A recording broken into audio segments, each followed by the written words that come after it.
Ok. Irmãos, tá dando para escutar? Tudo ok?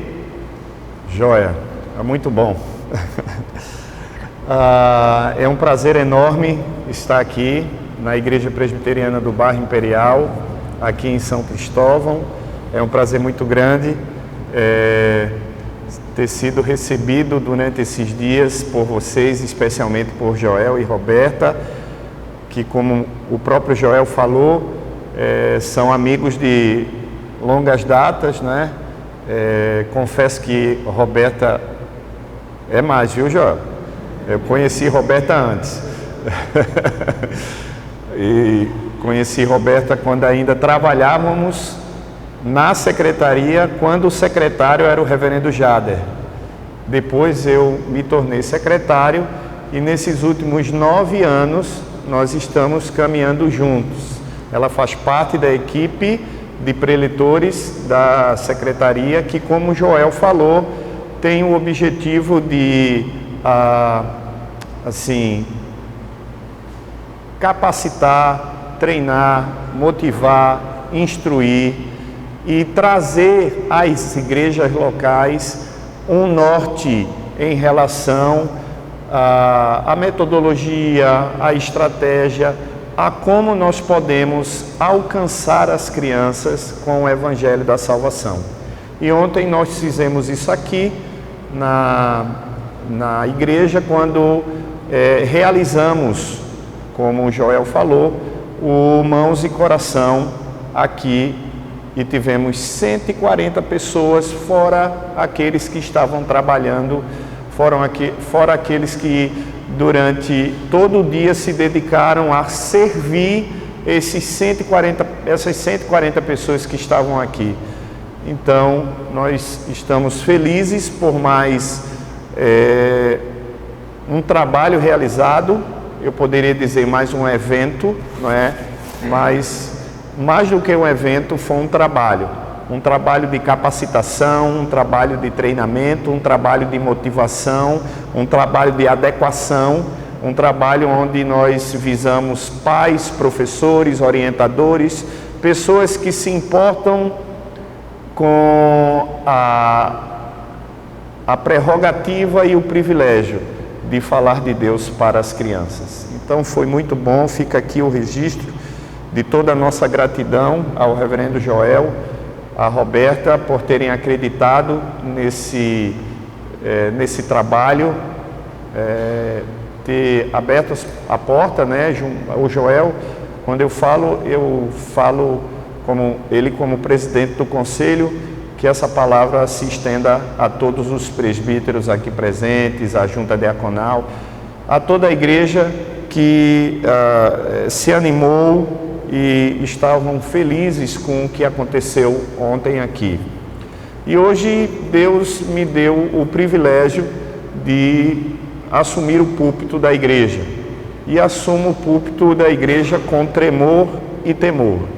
Assumo o púlpito da igreja com tremor e temor porque, acima de tudo, nós que somos pastores entendemos as nossas limitações. Entendemos que somos falhos iguais ou igual a qualquer uma outra pessoa. E foi dessa maneira que o Joel começou a oração. A oração de confissão, de contrição. Ele falou que todos nós entramos aqui com pecado. Ninguém entrou aqui que não tenha pecado hoje, que de alguma forma não tenha mostrado a sua limitação, ou que tenha vindo à tona a sua limitação. Mas louvado seja Deus, que mesmo por causa ou mesmo com a nossa limitação, nos amou a ponto de oferecer Jesus, que derramou seu sangue, que que é suficiente, que já foi, que é, que será, ou seja, é suficiente para perdoar os pecados de ontem, de hoje e aqueles que iremos fazer ainda amanhã. Isso nos dá uma ideia de que, então, se é assim, eu vou viver dissolutamente e vou, pecar à vontade, porque afinal de contas já está tudo resolvido. Não, pelo contrário, isso nos dá e nos chama à responsabilidade de uma vida santa, porque entendemos o sacrifício que Jesus fez por nós.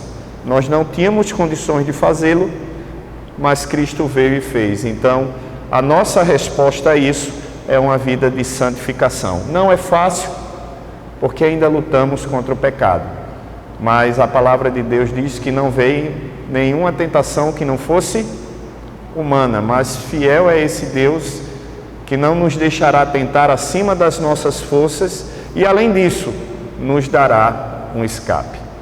Portanto, aquilo que Deus já reservou para que eu possa falar ao coração de vocês, realmente seja aquilo que Deus tem a falar, que mesmo com a limitação do pregador, Deus fale ao seu coração. Eu não sabia que a igreja estava expondo o livro dos Salmos, não é? Eu saí de casa já com o Salmo no coração, pedi a Deus, porque nós temos vários sermões, os pastores, eles sempre têm algum sermão, e como eu não tenho uma igreja fixa para pregar todo domingo, porque estou à disponibilidade da secretaria, a gente sempre tem ali, né, uma coletânea de sermões que quando a gente viaja, a gente vai utilizando. Mas eu orei e pedi a Deus, o que é que eu posso pregar? E Deus, né, me mostrou ou falou ao meu coração que seria o Salmo 16. Portanto, eu quero que você abra a sua Bíblia no Salmo 16, para que possamos fazer a leitura e, após a leitura, a explicação, a interpretação, a exegese, a pregação da palavra, a exposição da palavra. Salmo 16. Enquanto você abre, e eu também, o Joel também falou que eu poderia dar alguns outros detalhes sobre mim mesmo, para aqueles que não estavam aqui ontem, porque ontem eu também falei. Eu sou nordestino, vocês já devem ter percebido pelo sotaque. Eu sou pernambucano, sou de uma cidade chamada Camaragibe, que fica na região metropolitana do Recife, não é?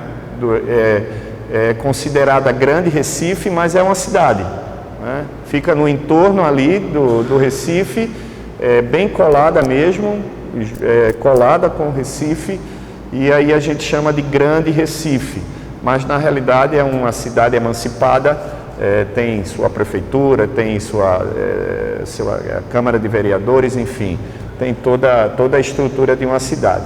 Eu nasci ali, me converti numa igreja batista, ali naquela cidade, no ano de 87, no ano de 1987, e fui caminhando. Depois, através de um acampamento, conhecido como Palavra da Vida, eu comecei a estudar um pouco mais a Palavra de Deus, com mais afinco.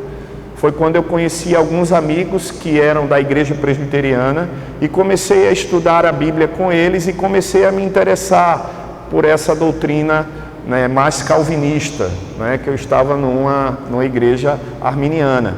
E então eu comecei a gostar, a me interessar, eu comecei a me identificar com essa doutrina ao ponto de que eu já estava envolvido numa igreja presbiteriana, ao ponto de eu falar ao meu pastor na igreja batista, que estava saindo, mas não queria sair sem que ele soubesse isso da minha própria boca e que ele me abençoasse, porque eu respeitava, ele era o meu pastor, e ele, assim, muito de Deus, né? Usado por Deus. Ele orou comigo, ele me abençoou e ele disse: vá em paz, meu irmão, Deus lhe abençoe e que você consiga encontrar nessa igreja a palavra de Deus e aquilo que Deus tem reservado para você.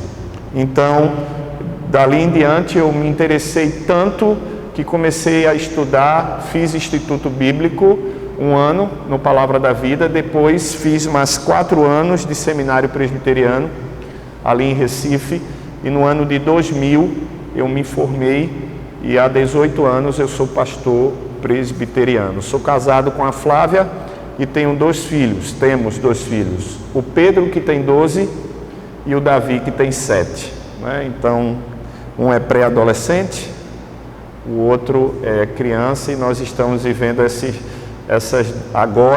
duas fases. Até então nós vivíamos uma fase só, que era a fase da infância. Agora nós estamos na fase da infância e com Pedro entrando na fase da adolescência, porque ele está na pré-adolescência, né? Nessa fase dos juniores. E está sendo um desafio para a gente, confesso. Está sendo um desafio muito grande, mas Deus tem nos orientado e nos capacitado, tá? Então fica aqui também um abraço de toda a minha família para vocês. Salmo 16 diz assim, irmãos, eu vou ler e os irmãos acompanham a leitura. Guarda-me, ó Deus, porque em ti me refugio. Digo ao Senhor, tu és o meu Senhor, outro bem não possuo, senão a ti somente. Quanto aos santos que há na terra, são eles os notáveis, nos quais tenho todo o meu prazer. Muitos serão as penas dos que trocam o Senhor por outros deuses. Não oferecerei as libações de sangue, as suas libações de sangue. E os meus lábios não pronunciarão o seu nome. O Senhor é a porção da minha herança e o meu cálice. Tu és o arrimo da minha sorte. Caem-me as divisas em lugares amenos. É muito linda a minha herança. Bendigo o Senhor que me aconselha, pois até durante a noite o meu coração me ensina. O Senhor tenho sempre a minha presença. Estando Ele à minha direita, não serei abalado. Alegra-se, pois, o meu coração, e o meu espírito exulta. Até o meu corpo repousará seguro, pois não deixará a minha alma na morte, nem permitirás que o teu santo veja corrupção. Tu me farás ver os caminhos da vida, e na tua presença há plenitude de alegria, e na tua destra delícias perpetuamente. Vamos orar mais uma vez? Senhor nosso Deus e amado Pai, mais uma vez em tua presença, em oração, ó Deus, pedimos que após a leitura do texto que acabamos de fazer, que o Senhor fale ao nosso coração, que o Senhor ministre ao nosso coração, que o Senhor fale não aquilo que queremos ouvir, mas aquilo que precisamos ouvir. Ó Deus, esse é um texto maravilhoso, magnífico, um texto que fala ao nosso coração, uma confissão de fé. Se pudéssemos escolher ou dizer na Bíblia um trecho, uma parte, né, uma seção da Bíblia que pudesse nos apresentar uma grande e pública profissão de fé, seria esse texto do Salmo 16. Mas ela não é só uma grande profissão de fé, é a tua palavra. E é uma palavra também que nos impulsiona, que nos ensina muitas verdades. E uma delas é sobre a plenitude da alegria que existe quando estamos na tua presença. Esse é o foco também desse texto. Descobrirmos a plenitude da verdadeira alegria, da verdadeira felicidade quando estamos na tua presença. Portanto, nos ensina sobre isso nessa noite. Oramos assim, em nome e por amor de Cristo. Amém. O que é que você faz para ser feliz? Você já fez essa pergunta? Eu já fiz essa pergunta algumas vezes. Em casa, no meio de uma viagem, enquanto eu estava chegando ao destino, onde eu iria realizar algum programa e algum trabalho da secretaria. Quando olhava para o meu filho ou para minha esposa em algum determinado momento, quando juntos estávamos fazendo alguma coisa, eu me perguntava o que é que eu faço, o que é que eu estava fazendo para ser feliz. Essa pergunta seria um tanto quanto despretensiosa se realmente a felicidade não fosse algo tão anelado, tão desejado, tão buscado por nós, os seres humanos. Se existe uma coisa que nós buscamos é a felicidade. Buscamos a felicidade através do dinheiro, buscamos a felicidade através dos prazeres, buscamos a felicidade através da família, buscamos a felicidade através do trabalho, buscamos a felicidade através de um esporte ou da prática de algum esporte, buscamos a felicidade através de um relacionamento, buscamos a felicidade através, enfim, de uma viagem, de um lazer, de alguma coisa que existe, que está à nossa disposição, nós a usamos em busca dessa felicidade. De fato, o tema felicidade, queridos, é um tema que é recorrente. Seja na família, seja no trabalho, seja na rua, seja na escola, seja na universidade, seja na igreja e até mesmo na política, é um assunto recorrente. Pois veja bem, desde 2010, eu não sei se você sabe disso e de repente costuma pesquisar essas coisas, aquele que é mais voltado à política, mas desde 2010 existe uma PEC. PEC é uma proposta de emenda constitucional. Geralmente essa PEC ela é elaborada por algum constituinte, por algum senador, por algum deputado, para que em parte ou no todo, algum artigo, alguma parte ali da nossa Constituição, né, da nossa lei, né, da nossa lei maior, possa ser alterada. Então, quando alguém entra com a proposta de emenda constitucional, ele quer alterar no todo ou em parte aquilo que já vigora como lei. E desde 2010 existe lá no Supremo, no Congresso, na realidade, no Congresso Federal, uma PEC de autoria do ex-senador Cristóvão Buarque. E essa proposta, que foi ele que escreveu e teve o apoio de alguns outros deputados, senadores, a proposta previa incluir a busca pela felicidade na redação do artigo 6º da Constituição, artigo esse que se refere aos direitos sociais dos brasileiros. Ou seja, todos os outros direitos fundamentais seriam, na verdade, uma forma de alcançar um objetivo maior, um objetivo superior a todos os demais. Nesse caso, buscar e alcançar a felicidade, ou seja, ser e ter uma sociedade feliz. Por isso, sem dúvida, ser feliz é aquilo que mais queremos na vida. Não sei se por causa disso, e agora eu estou conjecturando, é que o Grupo Pão de Açúcar, e aqui não vai, mesmo que acabe sendo, né? Aqui não vai nenhuma publicidade, eu não estou ganhando para isso. Mas porque faz parte dessa introdução, tanto quanto longa já. Eu acho que, talvez por causa disso, o Grupo Pão de Açúcar sempre fez questão de frisar nas suas propagandas o tema felicidade. Eu não sei se você já ouviu algum jingle do Pão de Açúcar, mas é provável que você já tenha escutado. Durante 30 anos, o Pão de Açúcar usou o seguinte slogan: Pão de Açúcar, lugar de gente feliz. E durante 30 anos esse slogan ficou. Nos últimos 6 anos, mudou um pouco e ficou: o que faz você feliz? O que faz você feliz? E esse slogan ficou aí durante 6 anos, mas hoje, atualmente, eles mudaram novamente. Não o tema geral, que é a felicidade, mas agora eles mudaram para essa pergunta: o que você faz para ser feliz? Esse é o grande questionamento. E esse questionamento agora mudou um pouquinho e inverteu um pouquinho a lógica dos últimos 36 anos de propaganda do Pão de Açúcar.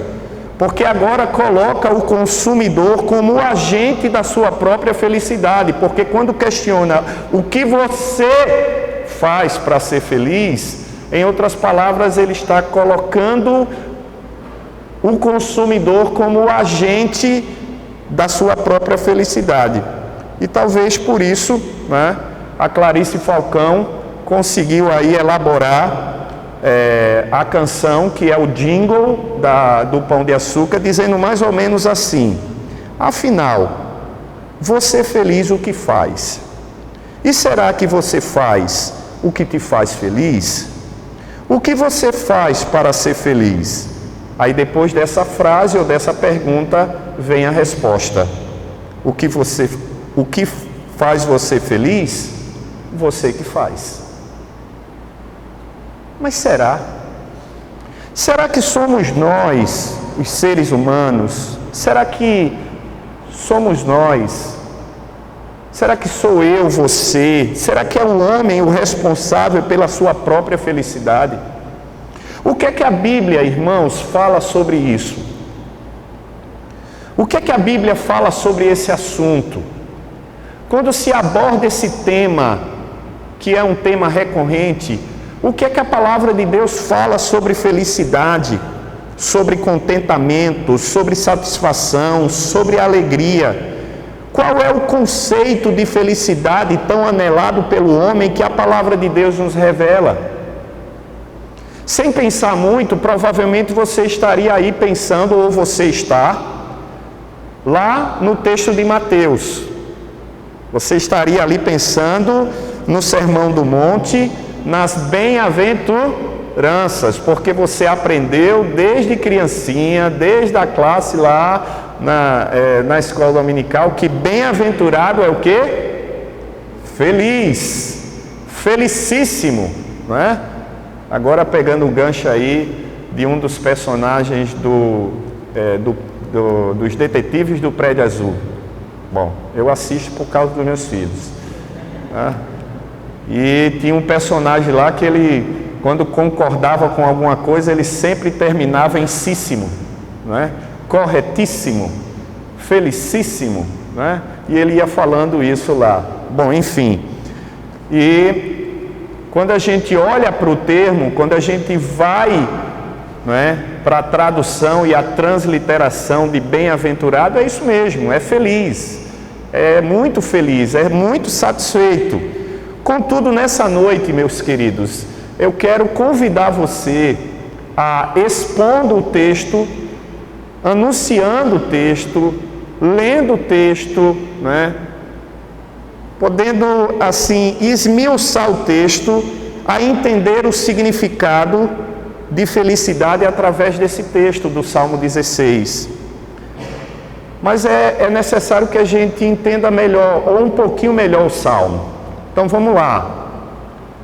O Salmo 16, queridos, como eu já falei na oração, é uma confissão de fé. Como eu falei na oração também, se pudéssemos procurar na Bíblia trechos que pudéssemos considerar como uma clara demonstração de confissão de fé de alguém sobre alguma coisa ou sobre alguém, o Salmo 16 seria um texto desses. Ele é uma declaração de fé feita por Davi num momento em que Davi, assim, passava por situações ou uma situação grave, de um problema grave, de uma perseguição ferrenha. Davi estava sendo perseguido pelo seu grande oponente, pelo menos ali naquele momento, que era o rei Saul. E a gente sabe qual é a história de Saul e de Davi. Mas quando nós falamos que esse texto é uma declaração de fé, a gente não está falando isso só para que você veja esse texto como um texto burocraticamente eclesiástico, não é?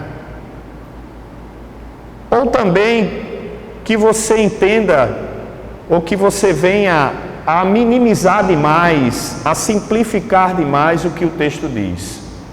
Nem 8, nem 80. Porque às vezes quando a gente quer burocratizar demais o texto, quando a gente quer teologizar demais, se é que essa palavra existe, né? Quando a gente quer rebuscar demais para fazer a coisa ficar teologicamente até difícil de compreender, a gente acaba atrapalhando a própria, né, ação ali. Quer dizer, não sei se a gente pode atrapalhar a ação do Espírito Santo, porque a gente não tem poder para atrapalhar aquilo que Deus já predeterminou para a nossa vida. Mas de alguma forma a gente acaba dando ao texto alguma coisa que não pertence a ele. Ou a gente faz de outro jeito, a gente minimiza demais e a gente acaba tentando não dar o valor que esse texto realmente ele merece. Porque na realidade, irmãos, os postulados de fé que estão contidos nesse texto da palavra de Deus exalam mais do que burocracia teológica, exalam vida, exalam piedade, exalam devoção, porque ao mesmo tempo que Davi se mostrava talvez assim burocraticamente teológico, intelectual, e falando e dando uma declaração tão elevada como essa do Salmo 16, ao mesmo tempo ele estava sendo ali muito devocional, muito simples, muito sincero, muito puro em suas palavras. Ou seja, razão e emoção, intelecto, né, se unem para expressar uma fé que pensa, mas também que sente, que tem cérebro, mas que também tem coração, que é teologia, mas também é vida. Porque o que é que adianta a teologia sem vida e o que é que adianta a vida sem teologia? Portanto, podemos dizer que essa declaração de fé que Davi fez no Salmo 16 tem um tema, tem um alvo e um objetivo, e o tema dessa declaração de fé é prazer em Deus. O que Davi estava querendo dizer aos outros em miúdos, como diz no Nordeste, em outras palavras eu sei como ter prazer em Deus e posso ensinar a vocês. Portanto, o Salmo nos ensina que a verdadeira teologia nos faz viver o nosso dia tendo prazer no Senhor. Então Davi sabia quão era bom experimentar a proteção divina. Sabia como é prazeroso receber os benefícios de Deus e assim se sentir impulsionado a dar graças, de descobrir que apenas através de suas atitudes e ações não poderia de forma alguma ser útil a Deus e alcançar a verdadeira felicidade. Que por ele mesmo ele não conseguiria produzir a sua própria felicidade. Por isso é nesse momento que Davi se rende, é nesse momento que Davi se devota, é nesse momento que Davi se derrama diante de Deus, afirmando que a sua felicidade nada tem a ver com as suas atitudes ou com aquilo que ele pode produzir. Davi então declara que ele procede assim pela plena e substancial certeza de que a felicidade consiste em repousar em Deus. Tudo isso que Davi pronunciou se resume a isso, que a plena e substancial felicidade está em Deus, vem de Deus, é de Deus, é Deus. Portanto, para Davi, O homem não era o agente, ou não é o agente da sua própria felicidade, mas sim Deus. Deus é o agente da felicidade humana. E aí você deve estar se perguntando, como? O texto então vai explicar. E agora nós vamos ver pelo menos 4 ou 5 coisas dentro do texto, lendo versículo após versículo, que Deus nos ensina através de Davi, que ele, Deus, é o agente da nossa felicidade. Pois bem, abra sua Bíblia se você fechou e veja que Deus é o agente da nossa felicidade porque é nosso Senhor. Observe o verso 1. Guarda-me, ó Deus, porque em ti me refugio. Tu és o meu Senhor. Na realidade, aqui nós temos 2 coisas. Não só Deus é Senhor, mas primeiro porque Deus é refúgio. Antes de Senhor, Deus é refúgio. Se Deus é o agente da nossa felicidade, Ele é o agente da nossa felicidade porque é o nosso refúgio. Lembra que eu falei para vocês que nessa época, nesse momento, nesse contexto, Davi estava vivendo uma perseguição. Alguém estava perseguindo, alguém poderoso, alguém que estava fora de si, alguém que não tinha mais controle, alguém que estava realmente fora de si. E por causa disso, Davi teve que fugir várias vezes e se esconder.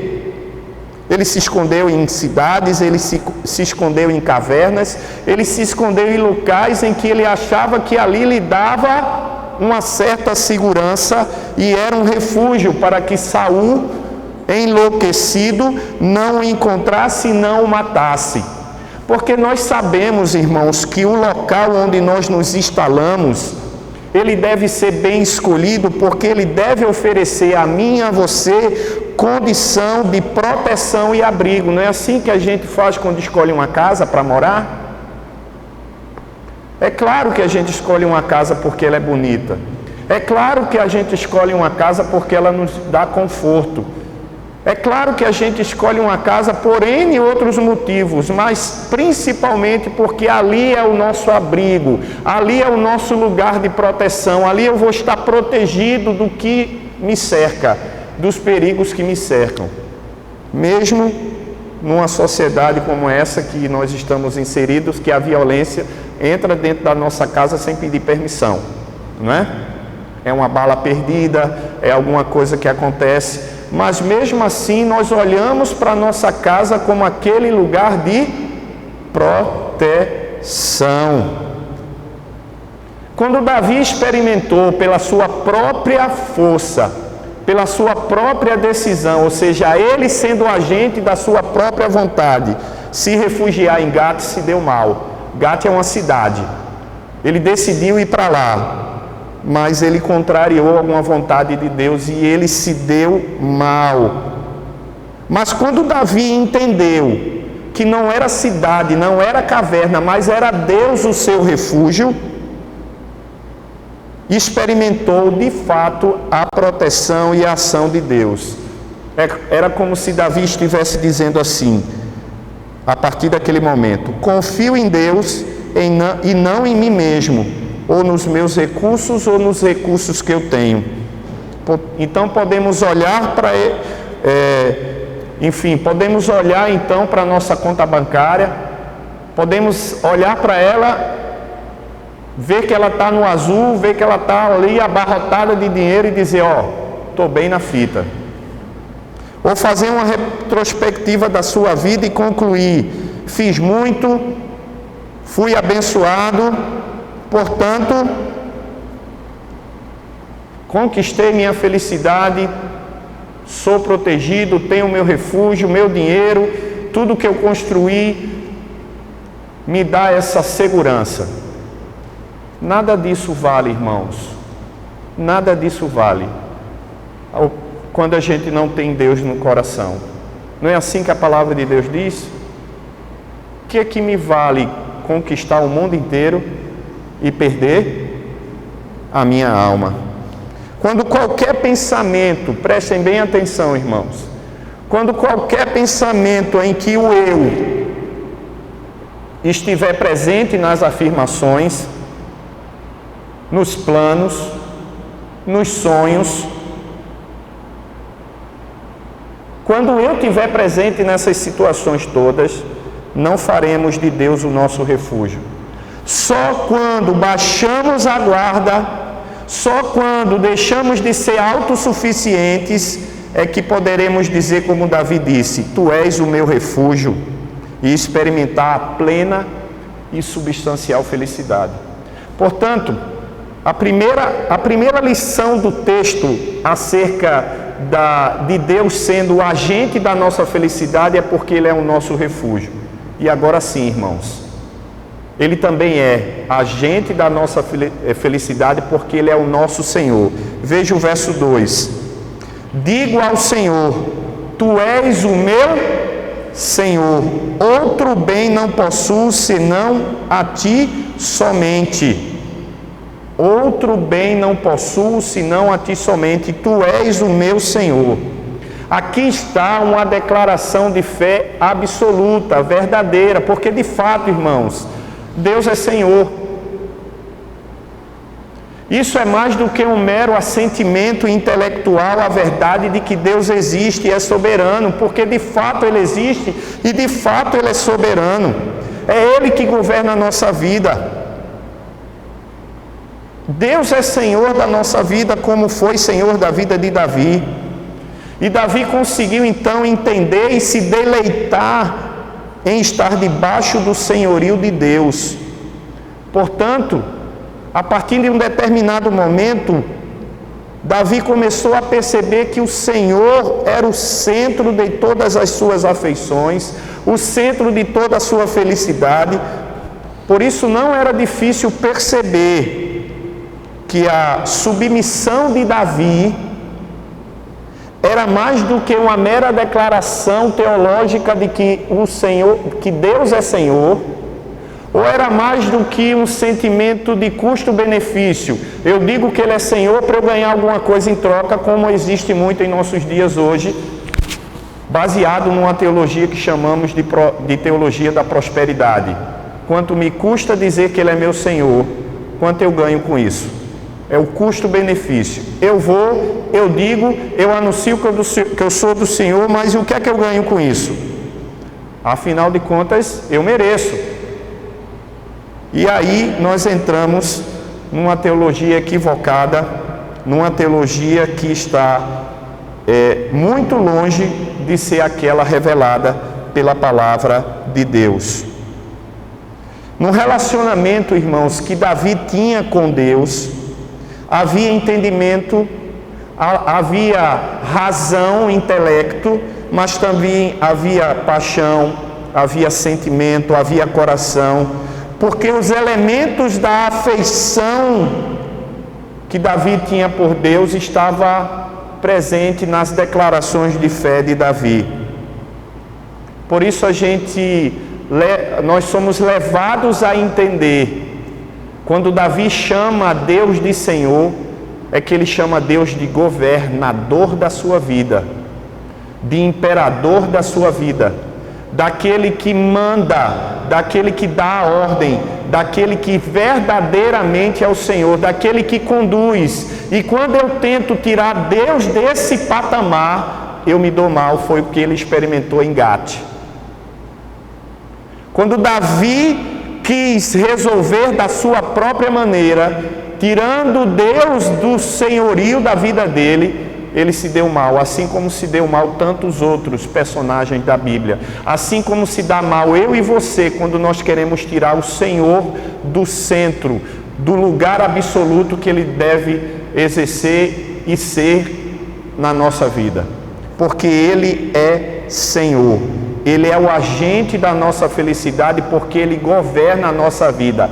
Nada acontece que não esteja nos planos e sobre o governo e sobre a vontade desse Deus que é Senhor, que criou todas as coisas, que nos sustenta aqui, mas que acima de tudo nos enviou um Salvador. Porém, o texto não termina, ou não fala só dessas duas verdades acerca do porquê Deus é o agente. Mas se você continuar nos versos 5 e 6, Pulamos aí os versos 3 e 4, mas isso não prejudica em nada o entendimento daquilo que vamos discorrer a partir de agora, né? Porque a gente acaba pulando um ou dois, mas porque está dentro do contexto do versículo anterior que nós acabamos de expor para vocês. Mas veja o que diz os versos 5 e 6. O Senhor é a porção da minha herança, e o meu cálice. Tu és o arrimo da minha sorte, caem-me as divisas em lugares amenos, e é muito linda, e ele repete o quê? A minha herança. Queridos, Deus é o agente da nossa felicidade porque é a nossa herança. Além de ser o nosso refúgio, além de ser o nosso Senhor, Deus é a nossa herança. Então explica melhor isso aí, pastor, o que é que eu não estou conseguindo? Então vamos lá. Houve um tempo em que Davi, perseguido por Saul, que era exatamente esse tempo que ele estava vivendo, ele se sentiu totalmente à mercê do seu perseguidor, porque os seus recursos eram escassos, as possibilidades eram poucas, e aqueles amigos que Davi tinha se afastaram dele, seja por medo ou por qualquer uma outra situação. Ele estava sozinho. Não tinha riqueza que o protegesse, não tinha ninguém que o protegesse, não tinha status social que o protegesse daquele homem que estava louco, ensandecido, chamado Saul. Davi então chega até a conclusão, está lá escrito em 1 Samuel 26:19: pois eles me expulsaram hoje para que eu não tenha parte na herança do Senhor, como que dizendo, vai e serve a outros deuses. E aí você vê que no versículo 4, o que é que Davi se propõe a fazer?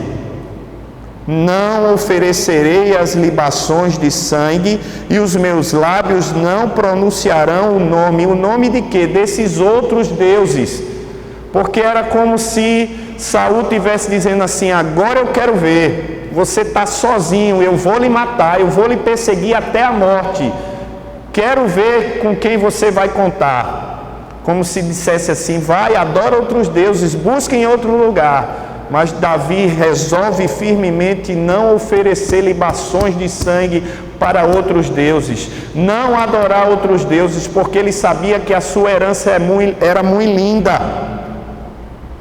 Portanto, naqueles dias de dificuldade, o salmista não tinha a quem recorrer. Então Davi, ao chamar Deus de porção da sua herança, ou porção da minha sorte, a minha herança, o meu cálice, afirma que ele se sente tão plenamente satisfeito, tão plenamente feliz e seguro, que unicamente ou só por causa de Deus, ou por esse motivo, nada mais ele cobiça além de Deus, nada mais ele quer além de Deus.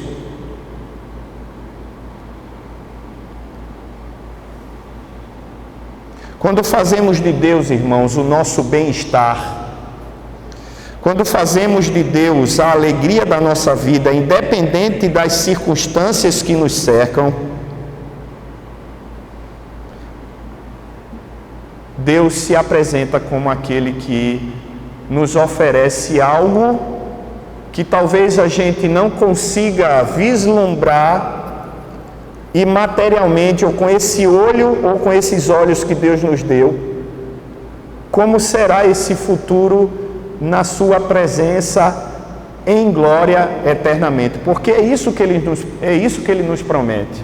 A herança que Deus nos promete é muito mais do que tudo isso que vivemos aqui, irmãos. Claro que quando a gente entra nessa parte da teologia, tem pastor que defende uma situação de como é que vai ser a glória, tem outro pastor que defende uma situação assim, e aqui vai ter rua de ouro, não vai ter rua de ouro, eu vou comer, eu não vou comer, eu vou lembrar das pessoas que estão, ou eu não vou lembrar, eu não vou entrar nessa discussão. Mas uma coisa é certa, a minha herança será muito linda. Acabou o sofrimento, acabou a angústia, acabou o pecado, acabou o poder do pecado sobre a nossa vida, acabou todo o sofrimento, estaremos plenos diante de Deus. É muito linda a nossa herança. A nossa felicidade, então, irmãos, consiste em olhar para frente e olhar para o futuro, e mesmo que estejamos sofrendo aqui, saber que seremos muito felizes amanhã, quando estivermos com Deus na sua eternidade. O autor do hino Sou Feliz com Jesus escreveu o hino em meio a uma tragédia da morte das filhas no naufrágio. Você sabia disso? Ao receber a notícia que as filhas morreram no naufrágio, ele escreve: Sou feliz com Jesus.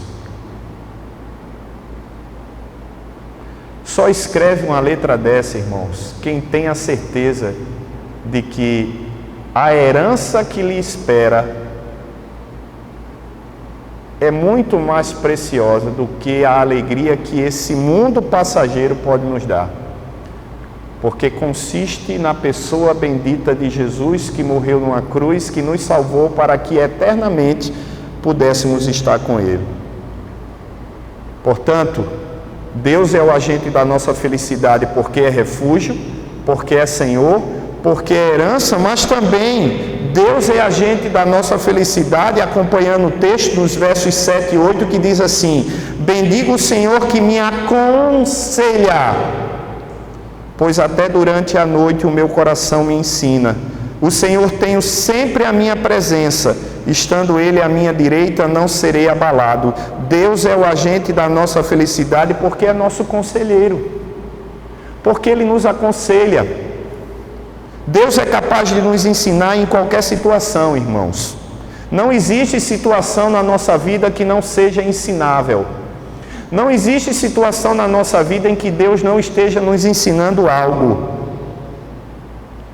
Ele oferece a estabilidade emocional, Ele oferece a estrutura que precisamos, social, relacional. São momentos de uma morte não anunciada, de uma conta que não estava no orçamento, de uma demissão, de uma traição, até mesmo de uma nota vermelha ou de uma reprovação, de uma decepção amorosa, que você olha e diz assim: não tem quem veja por mim. E você procura onde você vai se agarrar. Davi passou pelos vales escuros, mas experimentou vitórias. Ele lidou com variantes de vida familiar, ele lidou com situações que eram como uma gangorra ou uma montanha russa. Ora ele estava muito mal, ora ele estava muito bem lá em cima. Mas ele se deleitava na presença e na comunhão de Deus. O relacionamento de Davi com Deus era profundo e bastante íntimo, a ponto de Deus aconselhá-lo, mesmo durante a noite, enquanto ele dormia, porque o texto diz: o Senhor tenho sempre a minha presença. Verso 7. Bendigo o Senhor que me aconselha, pois até durante a noite o meu coração me ensina. É claro, irmãos, que eu acredito na soberania de Deus, tanto quanto Davi, por isso eu digo que Ele é meu Senhor. E Ele foi Senhor no passado, do mesmo jeito que Ele é Senhor hoje, ou Ele é Senhor hoje do mesmo jeito que Ele foi Senhor no passado, e será no futuro. Eu não duvido do poder de Deus, e sei que Ele pode fazer o que Ele quiser, inclusive, como fez com Davi, falar com você como se você estivesse escutando a voz dEle. Porém, Ele já nos deu tudo o que nós precisamos para saber viver a nossa vida. Um grande manual, se é que nós podemos colocar assim, que se chama Bíblia. Na Bíblia nós encontramos todos os conselhos que precisamos e necessitamos para as angústias. Agora deu uma cacofonia aqui, alguma coisa que eu não sei explicar. Para todas as aflições, para os momentos de alegria também. Por isso é que Paulo conclui quando escreve a Timóteo que a Escritura o quê? É útil para o ensino, para a correção, para a educação na justiça, a fim de que o homem de Deus seja perfeito e perfeitamente habilitado para toda boa obra. A palavra de Deus é útil para tudo.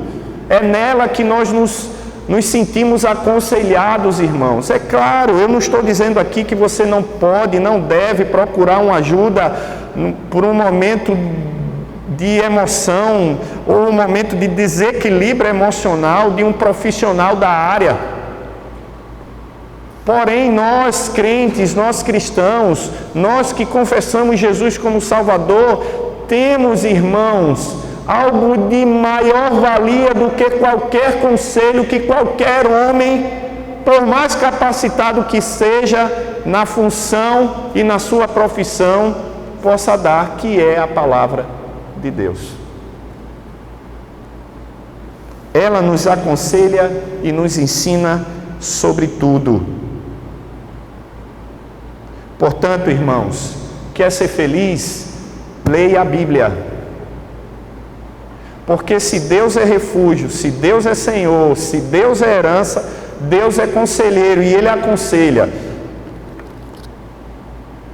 Ele pode fazer o espetacular? Pode. Ele pode abrir o céu e numa voz de trovão dizer: Diego, eis que te falo.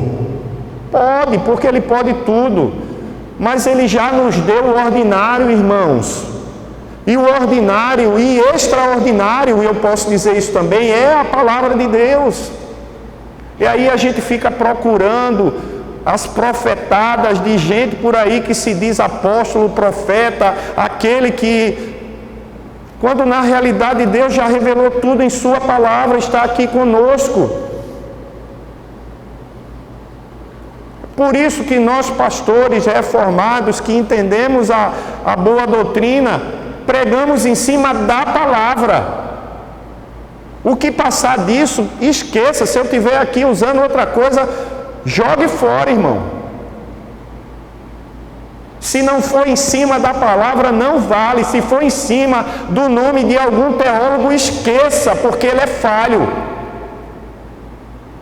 Por mais que você considere ele bom. Eu gosto, eu conheço, eu leio, eu bebo de algumas pessoas, mas eu sei que elas são falhas. E os livros que elas escreveram não são inspirados.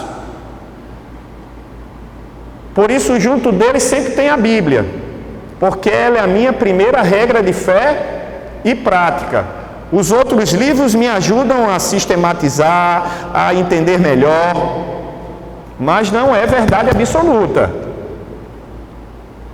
Porque tem muita gente endeusando aí, pastores, pessoas, e parece que falar o nome de X pregador né? A pessoa, se puder, se curva diante dele. Mas enfim, e por último, irmão, e não menos importante, e talvez a parte mais primorosa desse texto, porque até agora nós vimos que Deus é agente porque Ele é refúgio, Deus é agente porque Ele é Senhor, Deus é agente porque é herança, Deus é agente porque é conselheiro, e finalmente Deus é agente porque Ele é Salvador. Pastor, onde é que você ouviu isso? Bom, quando a gente estuda, né, Joel, e eu não sei se tem mais alguém aqui que está num seminário ou já estudou profundamente, a gente aprende que existem salmos messiânicos, ou seja, que apontam para Cristo. Quer dizer, todo o texto aponta para Cristo, toda a Bíblia aponta para Cristo, todo o Antigo Testamento aponta para Cristo, mas tem alguns que a gente denomina, né, para numa teologia sistemática entender melhor, e esse é um dos textos que a gente chama de messiânicos. Por quê? Porque ele diretamente aponta para Jesus, ele fala de Jesus. Mas aonde, pastor, que eu não vi Jesus aqui? Aonde está o nome de Jesus? Então vamos lá, irmão, veja o que é que está dizendo aqui a partir do verso 9. Alegra-se, pois, o meu coração e o meu espírito exulta, até o meu corpo repousará seguro, pois não deixarás a minha alma na morte, nem permitirás que o teu santo veja corrupção. Tu me farás ver os caminhos da vida, e na tua presença a plenitude de alegria, e na tua destra delícias perpetuamente. Ainda não vi, pastor, cadê Jesus aí? Jesus está quando ele se refere ao santo, irmãos. Veja o que o texto diz no verso 10: porque não deixarás a minha alma na morte. Quando a gente começa a ler o texto por aí, né, a gente acha que Davi está falando dele mesmo, porque ele diz: não me deixarás, né? Não deixarás a minha alma na morte, nem permitirás que o teu santo. Aí, numa leitura muito rápida, você pode chegar e dizer: Davi está se referindo a ele mesmo, não é? Ou seja, ele começou: olha, eu tu não me deixarás na morte, e eu, teu santo, não vou ver corrupção. Não é isso. Não é isso. E Paulo vai explicar por que não é isso. Atos, capítulo 13. Vamos abrir? Atos capítulo 13, versos 35 a 39. Atos 13, 35 a 39. Diz assim a palavra de Deus: por isso também diz em outro salmo. Bom, deixa eu explicar, desculpa. Paulo estava dando testemunho em Antioquia. Paulo estava sendo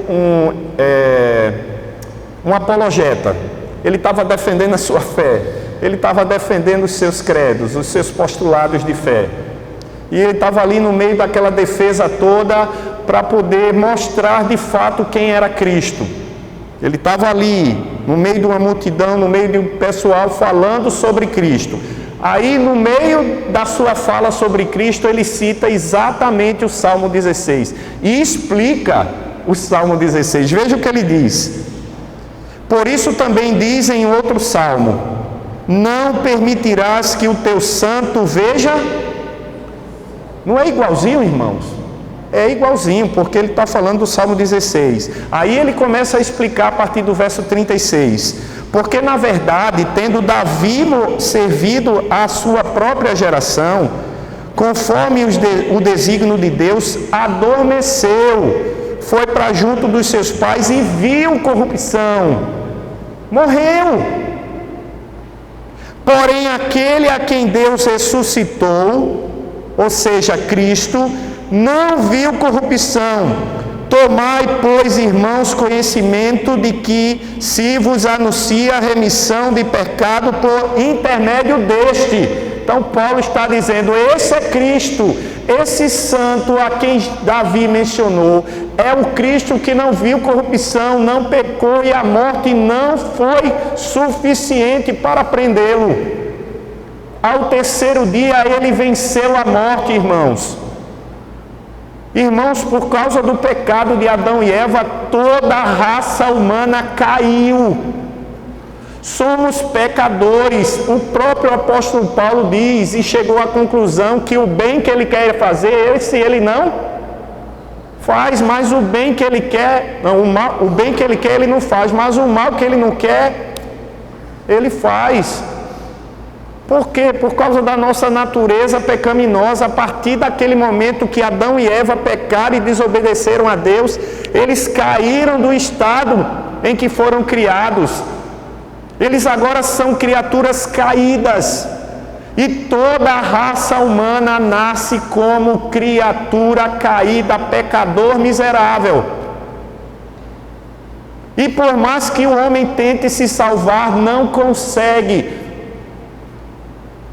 Portanto, só aquele que não viu corrupção, só aquele que não pecou, só aquele que venceu a morte é que nos traz a verdadeira alegria, que é a alegria da salvação.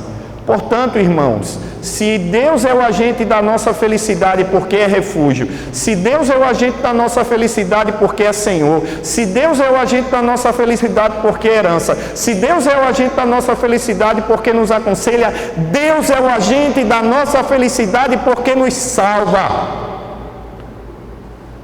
Por isso que João 3,16 diz que Deus amou o mundo de tal maneira que deu seu Filho unigênito para que todo aquele que nele crê não pereça, mas tenha a vida eterna. E é por isso então, voltando para o texto lá do Salmo 16, que Davi termina dizendo: Tu me farás ver os caminhos da vida, na tua presença, Senhor, há plenitude de alegria, e na tua destra delícias perpetuamente. Veja que linguagem gostosa, né? Delícias perpetuamente. Quando eu leio, ou quando eu li pela primeira vez, eu visualizei uma mesa enorme, cheia de guloseimas.